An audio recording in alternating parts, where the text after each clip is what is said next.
Thank you for tuning in today. My name is Kia. I am a certified health education specialist, aka CHES. I created this study guide to help future health educators pass the CHES exam. Um, so this is a study guide dedicated for me, a certified health education specialist, to the future health educators. My name is Nakia. There's a little background about who I am. So my background is in health promotion. I got my undergrad degree from Indiana University in May 2020. So my bachelor's is in science. So I have a bachelor's of science in health sciences with a concentration in health promotion.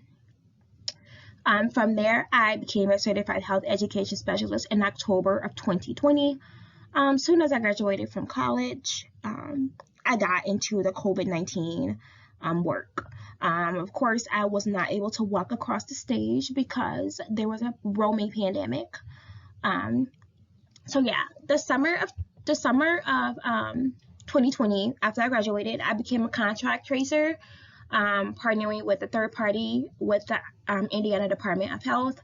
After that, I became a federal employee for the CDC Foundation as a communicable disease investigator. That was more background work with COVID. I wasn't a contract tracer, but I did analyze the data and present the data to see where we are as far as numbers in COVID-19 cases and how are we doing as a state compared to other states. That position ended in April 2021, and I'm currently a public health investigator with the Indiana Department of Health. Same role, same job description, just a different job role, and I'm a state employee now instead of a federal employee. Another thing too, so I'm an employee for the Indiana Department of Health, but I also have a website called I Am Health Education. You're probably listening to this on there or maybe on YouTube, but that is my side gig, and I do not get paid for that right now. I enjoy health education and sharing those resources in that health education. That is my passion. That's why I became a certified health education specialist, and that's why I'm currently getting my master's at the Indiana Department. At Indiana State, getting my master's in public health.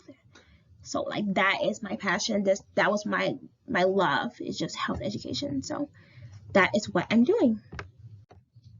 Responsibilities number one. We're just gonna dive right on in it.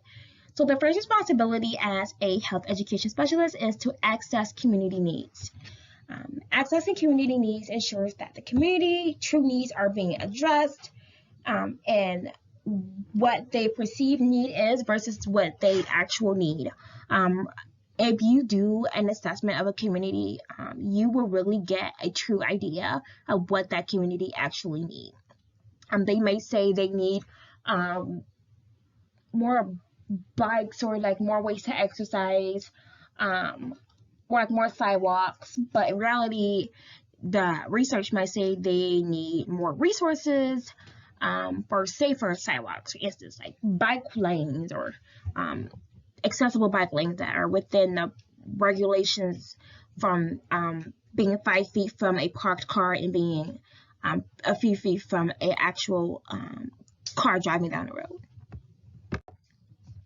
So each slide, I'm gonna just say like, hey, this is the responsibility 1 through 7, and then I'm gonna ask you a few questions. So this one right here, what is the last thing you do when you have completed a needs assessment? Meet with the stakeholders, validate information, share the data, create program. The correct answer is B. When you have completed your needs assessment, you do want to validate that information. You don't want to share it with the stakeholders yet if that information is not validated. Again, sharing data, you don't want to do that unless your data is validated. And you're not going to create a program yet because you want to validate the data and then share it with the stakeholders. Responsibility number 2, plan a program. Before implementing any program, you need to plan the program and research how to best facilitate that program. You're not going to just be like jump into it without peer review data, research data.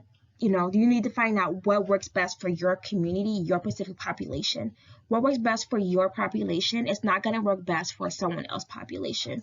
Your plan needs to be dedicated and geared towards your specific population and what you want to reach and who you want to reach.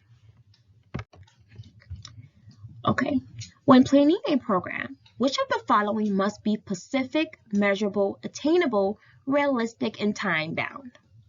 Goals, your vision statement, your objectives, or your mission statement?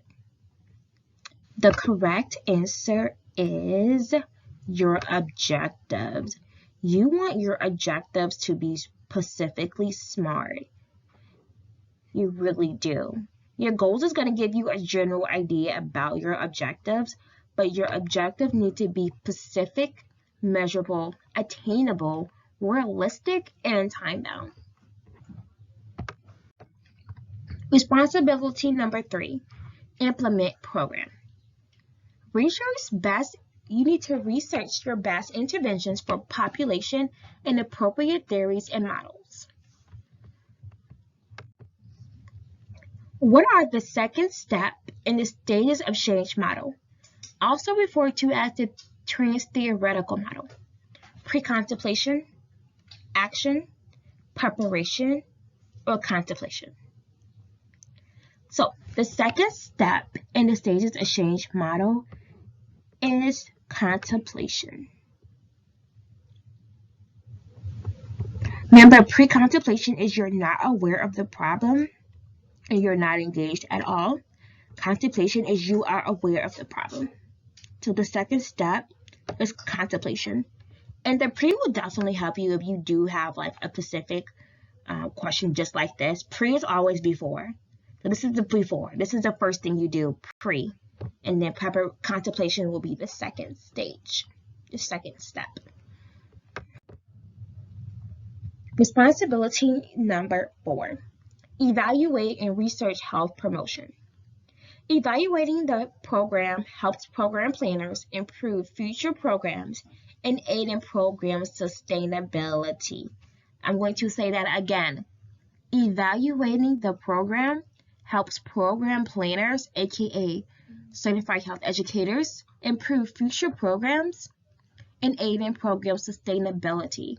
You always want to evaluate your program, especially if you do want to continue that program after you have left that program or you want to pass it on to peers. You want to evaluate to show, hey, this program is working because this. You're not going to be able to say that if you do not have the data behind it. Always, always, always evaluate your program. Sorry, I suck at highlighting clearly. All right, so a doctor's scale is off by 10 pounds. The scale has added 10 additional pounds to each patient. Which of the following describes the scale? Is the scale reliable? Is it valid? Is it feasible? Or is it accurate? Right. So the scale is... All right, the correct answer is valid. All right, so the results are valid. So, according to the CHES book, validity is a degree to which a test or assessment measures what it is intended to measure. Okay, so this scale is measuring what it is intended to measure. What it is not is reliable. It is not reliable. It's going to give you 10 pounds off. It's not reliable. Feasible. It is not feasible.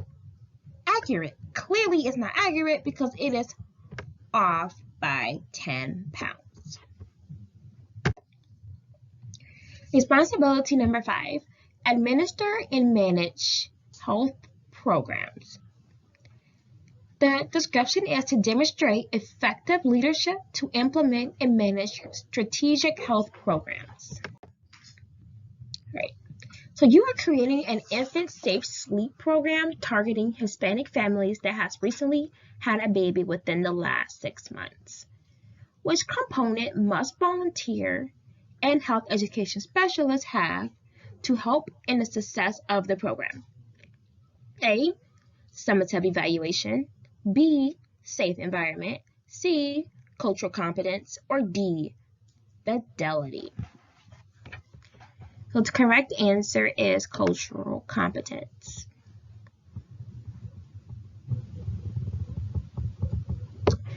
I think the key word here is which component must volunteer and health education specialists have to help in the success of the program. And even though summative evaluation is going to be helpful towards the end of the program, we're talking about the success of the program now. Safe environment is important. Fidelity is important, but cultural competence is going to be successful in the program. You need to be culturally competent. You need to know about the Hispanic population, Hispanic families, because all cultures are different and alike in so many ways. You need to know and be cultural competent, because if you are not, you can offend someone and that will not be successful in your program, because you're not going to have people come to that program if you do not have cultural competence. Responsibility number 6, serve as a resource person for health education. Provide population with credible websites and resources. And that's one of the main things I do on my I Am Health Education website. I'm serving as a resource person. I'm giving mental health resources, adverse shock or trauma resources, addiction resources, health education resources, safe sex resources, how to prevent pregnancy, HIV testing, STI testing. I'm showing all of those resources. So which of the following is the most credible website that provides real-time information? I know a lot of people hear that, to find like accurate information, try to, people normally use .org on their website. .org is pretty good. Edu, a lot of college websites have this. That's pretty good as well. But the main one is going to be .gov. .gov is going to provide you with real-time information. A great example is like right now during COVID-19, a lot of government websites have their updated case information, their updated vaccination information, their updated probable cases information. That's updated every single day, where else a .com or a .org or .edu might be updated, but .gov is going to provide you with the most up-to-date real-time information. Remember, .gov is the most credible website that provides you with the real-time information that's updated every day, sometimes multiple times a day. Responsibility number 7. Advocate, promote, and communicate health education in the profession. Another thing that I'm doing on my website, and really with providing with this resources for future health educators. Okay. So you're going to advocate for change, you're going to advocate for system change, and a key way to become a healthier community. Which of the following is the last step in an advocacy effort? Targeting, constitutions, allies, and opponents, tactics, or goals. So the last step in the advocacy effort is your tactics. Which tactics are you going to use? The targeting is important, and that's the number one thing. Constitutes, allies, and opponents are one of the steps, because those are important. Who are going to be your allies in this advocacy change? Who's going to be your opponents that's going to be against the change? Goals are important, but that should be one of your top ones. You need to have goals before you have allies or targets. Your tactics is going to be the last one. What are you going to use to make a change, to make a difference in your community? What are your tactics going to be? These are apps that I tried and used when I was studying for my exam. Quizlet has some great questions and answers. Be aware some of those are contradictive. One person might say it's this, one person might say it's that. So it's hard to do research on Quizlet to make sure, hey, this person actually passed their exam, so they know what they're talking about. But this helped me. In the book, I have the Nice CHES book, The Health Education Specialist, a companion guide for professional excellence. And I have the Health Promotion Programs, a primer, planning and implementing and evaluating book. Also, this app, super helpful, they have a lot of free questions, not a lot, but a few. I think it's 20 free questions. This app was created by Latoya. It should be on your iOS. If you have an iPhone, your app store, try this app out. This app was very beneficial to me and me passing my exam too. So these are a few resources that will help you pass your exam. Good luck, everyone.